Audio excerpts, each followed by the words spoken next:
Hebrews 11. Faith is the realization of what is hoped for, an evidence of things not seen. Because of it, the ancients were well attested.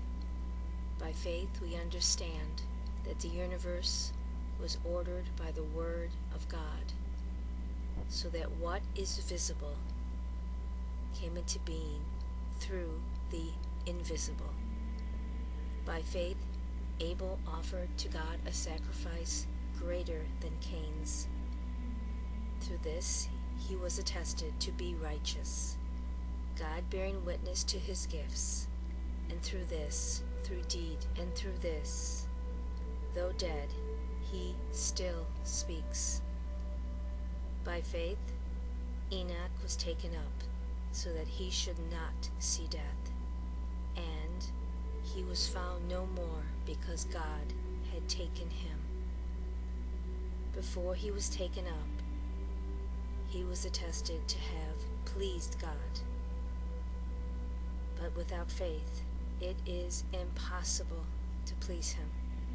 For anyone who approaches God must believe that he exists, and that he rewards those who seek him. By faith, Noah warned about what was not yet seen. With reverence built an ark for the salvation of his household. Through this he condemned the world and inherited the righteousness that comes through faith.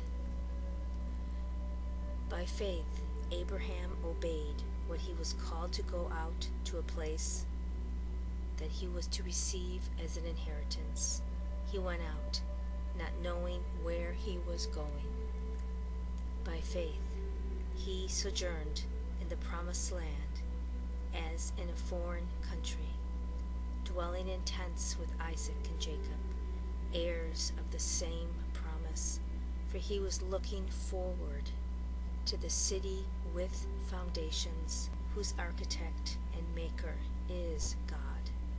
By faith, he received power to generate, even though he was past the normal age, and Sarah herself was sterile, for he thought that the one who had made the promise was trustworthy.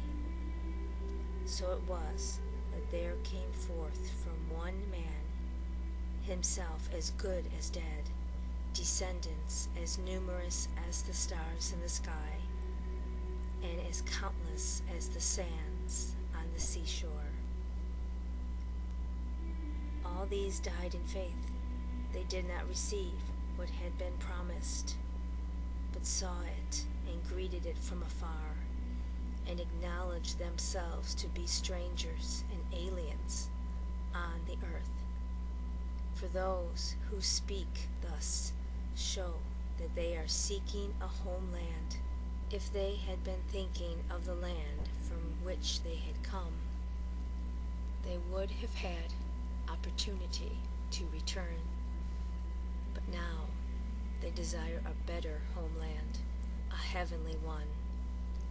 Therefore, God is not ashamed to be called their God, for he has prepared a city for them. By faith, Abraham, when put to the test, offered up Isaac, and he who had received the promise was ready to offer his only son, of whom it was said, "Through Isaac descendants shall bear your name." He reasoned that God was able to raise even from the dead, and he received Isaac back as a symbol. By faith, regarding things still to come, Isaac blessed Jacob and Esau. By faith, Jacob, when dying, blessed each of the sons of Joseph, and bowed in worship, leaning on the top of his staff. By faith, Joseph, near the end of his life, spoke of the exodus of the Israelites and gave instructions about his bones. By faith, Moses was hidden by his parents for 3 months after his birth, because they saw that he was a beautiful child and they were not afraid of the king's edict. By faith, Moses, when he had grown up, refused to be known as the son of Pharaoh's daughter. He chose to be ill-treated along with the people of God rather than enjoy the fleeting pleasures of sin.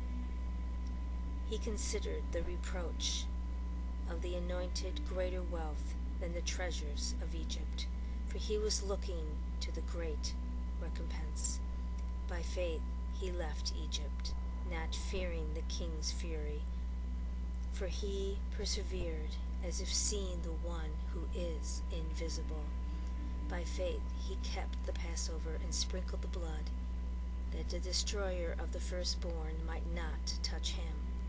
By faith they crossed the Red Sea as if it were dry land, but when the Egyptians attempted it, they were drowned. By faith the walls of Jericho fell, after being encircled for 7 days.